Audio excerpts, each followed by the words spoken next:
Hey y'all, I'm back with another video, and today I switched up the topic for my video, so I'm really hoping that this video turns out okay and does well. Today on my channel, I want to talk about what I learned in times of desperation, and I'm going to specifically be talking about what I learned in times of desperation for money and in desperation for love. I feel like those are two topics that everyone can relate to, but also when I look back on my life, I feel like those were the two things that I remember being desperate for a lot of times, and I learned a lot from it, and so I want to share what I've learned on my channel with all of you. I'm on a little bit of a time crunch today, so let's get straight into the video. Alright y'all, first and foremost, I want to talk about what I learned in times of desperation for money. When I look back on my life, there was a specific time that comes to mind for me when I was really desperate for money. I was hospitalized for about a month and a half, and I had a job at the time, but I was not working for a month and a half. And when I ended up getting out of the hospital, I no longer had that job. During the time that I was gone, the schedules changed and it was no longer going to work with what I was going to be able to accommodate within my life. And so I didn't have a job for a month and a half. And after that month and a half, I think it was 2 or 3 more months that I did not have a job. And I was panicking. I remember getting super frustrated with the situation, and over time, I just started to feel so desperate. And I learned that when you are in that mode where you are just frustrated with the situation and you are feeling so desperate and you are feeling so low because it seems like everything you're doing is not working, you are not thinking straight. And so I had to literally bring myself back to a level-headed mindset and tell myself, like, look, I know you're frustrated with this situation. I know this is a lot on you, and I know you are worried. You have bills that need to be paid, and you can't hang on like this much longer, right? And so that's where the frustration was coming from. But I just remember telling myself, you need to become level-headed and you need to start thinking outside of the box. I started applying for jobs that I had never applied for before in my life. I didn't even feel like I was qualified, but I was like, I know if somebody gives me an opportunity, I will not take that opportunity for granted. And honestly, that is how I landed the job that I have today. The job that I have today, I had no experience going into this job, and I've been here for 4 years now. And this year I hit 4 years at this job, and this job has brought a lot of blessings into my life from a monetary standpoint, and it has allowed me to stay afloat for these past 4 years. And so thinking outside of the box, bringing yourself back down to a level-headed mindset, and also just trusting in the process that things are going to work out as long as you are consistent with trying to put the work in and you know what your end game, your end goal is. It will work out in the end, and that's a big piece of it too. I started applying for these jobs that I had never applied for before, and I had to just trust the process. I had to just trust that somebody was going to take a chance on me and give me an opportunity that I had not been given before. So in times of desperation, especially for money, the biggest things that I learned is being level-headed, thinking outside of the box, trusting the process, and trusting in yourself.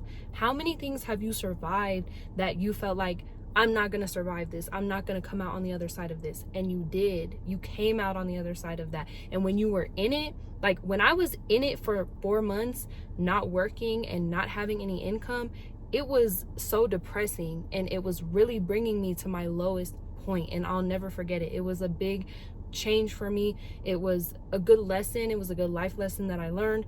But when you are in it, it is easier said than done. Bring yourself back down to being level-headed. You know you can get yourself out of that situation. It's a matter of building that game plan and figuring out what you need to do. And honestly, it does take thinking outside of the box sometimes. Sometimes you get broken down to your lowest so that you can think outside of the box, figure out what you need to do next. And a lot of times it's something you've never done before, right? And that's what takes you to the next level. And so that was something that I did, and that was something that I had to learn.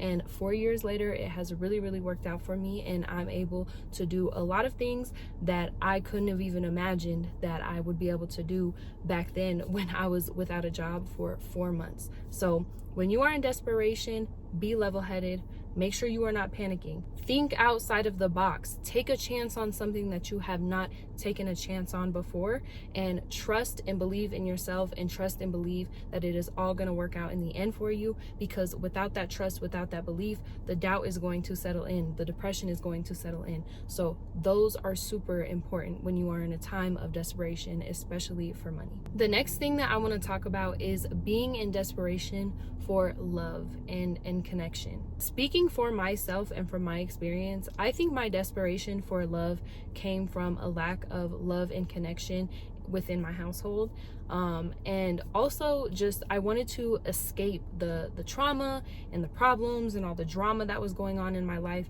So I remember at one point in time being super desperate for love and connection, and I learned I can't even say I learned quickly, because it took me many relationships and many failed connections and different things like that to learn the real lesson. But once I got through those failed connections and those failed relationships, I realized that being desperate for love really only brings you more trauma. I experienced a lot of crazy things during that time when I was super desperate for love, and it brought more trauma into my life, and it brought a lot more problems on me that I did not need. I was experiencing these relationships and just accepting whatever came with it and calling that love, and that was not love. But when you're in it, again, kind of like I talked about, when you're in a relationship with someone and you think this is love and you think this is a connection and all these different things, and you're just so desperate for someone to be there by your side, you don't even see that none of this has to do with love. None of this has to do with a healthy connection. And so it took me getting out of those connections to finally look back and say, you know what, that wasn't real love. That wasn't a healthy relationship. And the biggest thing that I learned from that was, when you are desperate for love and connection, you will accept anyone and anything that comes with them and just call it love. And a lot of times when you're on the outside looking in, a lot of people around you can see that is not real love and this is not a healthy connection. But you're not even hearing it, right? Because in your mind, I love this person. I'm going to stand by this person. I'm going to, all the different things. If you're like me, you've been there. And so now when I think about love or building a connection with someone and trying to have a healthy relationship and connection, I think about building myself up first. Do I love myself? Do I care for myself? Am I in a position in my life where I can accommodate someone and accommodate a relationship into my life? Because everybody comes with baggage. Everybody comes with things within their life that when you love somebody, you will accept what comes with them to a certain extent, right? And so you want to make sure that you are in a healthy position yourself before you just try to accommodate anybody else. And that is not something that I was thinking about before, when I was just desperate for love and desperate for a connection. Now I'm very mindful about boundaries. I'm very mindful about what I'm willing to accommodate. I'm very mindful about what a healthy relationship actually looks like. I can honestly say that back then, when I talk about those relationships not being healthy, it wasn't just the other person, it was me as well. I had some work to do, and I had so much going on within my life and at home, and it was affecting me, and I did not take it into consideration. Like, how is this affecting my relationships within my life? That wasn't something I thought about for a very long time. And so now I think about those things. I think about the mindset that I have. I think about how I treat myself and how I care for myself. And, no one can come into your life if you don't love yourself and if you don't have a healthy relationship with yourself. They can't love you if you don't love you. And I'm a firm believer in that. Like, I've been in those relationships where I didn't love myself. I wasn't in a healthy place with myself at the time. And so it did kind of spill out into my relationship. And a lot of the times it was the actions from the other person that was triggering that within me. So if I learned anything from being super desperate from love and connection, it's that it really does start with you. And you have to be in a position where you are ready to receive love and also give love. And that's the bottom line. Like, you have to ask yourself these questions as you're doing inner work. If you're somebody like me, I do a lot of inner work and I try to be consistent with that. And so I'm doing it so that when a relationship presents itself, when I feel like I'm in a position to accept somebody and accommodate somebody into my life, is going to be from a healthy standpoint, because I know what the opposite of that looks like. right? And so I'm not desperate for love right now. Right now, I'm focusing on me, and I'm building my life and building myself up and making sure that I am the best version of myself, and I'm ready to accept and accommodate someone when that time comes. There's no reason to be desperate for love. There is somebody out there for you. You know what I mean? And when that person comes, you want to be ready. And so I'm a firm believer in that. And that's what I've learned in the end. And I've healed from those past relationships, and I've tried to rewire my brain to not always yearn for love all the time. There's times where I get lonely. There's times where I'm like, dang, like I really spend a lot of time alone, and it would be nice to have somebody by my side. And we all go through those times. But during those times, that I take that opportunity to really lock in with myself and prepare, because one day that opportunity will present itself, and I want to be ready. So those are the things that I have learned within my life when it comes to being desperate.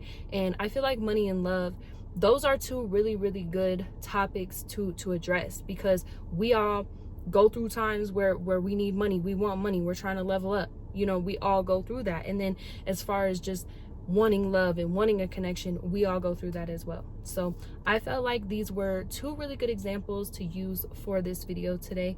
I enjoy talking about these kinds of things on my channel because I feel like they are simple but realistic, right? Like, this is something we all go through. This is something we can all relate to. And when people come onto my channel, you know, sometimes it's just a reminder. You know, it's not even like, oh, this is the first time I'm hearing this. Like, and it doesn't have to be. It's just a reminder sometimes, and it's just something that somebody may need to hear today. And so thank you guys for watching this video. I really appreciate everybody who supports me and continues to watch all of my videos, and I will see you guys in the next one.